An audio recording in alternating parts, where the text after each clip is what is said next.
Vai priekšapmaksas simkaršu kontrole nav solis par tālu? Manuprāt, tomēr ir.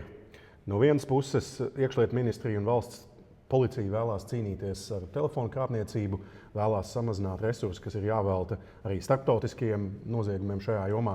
Bet no otras puses, tas tomēr fundamentāli apdraud privātumu, apdraud mūsu iedzīvotāju digitālās brīvības izpratni.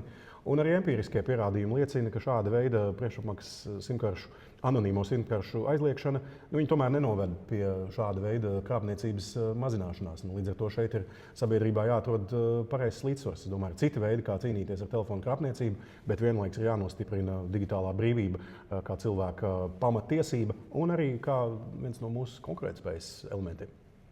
Un neaizmirstam arī, ka šīs anonīmās simkartes ir kritiski svarīgas trauksmes cēlājiem, žurnālistiem, cilvēkiem, kas tiek vajāti, cilvēkiem, kuri nevēlas atklāt savu identitāti. Ir, diemžēl, arī cilvēki, kuriem nav identitātes dokumenti, un līdz ar to viņiem šāda veida pakalpojums vairs nebūtu pieejams. Kā mēs varam tomēr cīnīties ar viltus zvaniem? Vairāk risinājumu. Pirmkārt, daudz aktīvāk tiesību sargājušām institūcijām jāsadarbojās ar telekomunikāciju operatoriem. Jo, piemēram, šī likumprojekta izstrādes gaitā ministra kabinetā telekomunikāciju uzņēmumi faktiski netika pat uzklausīti.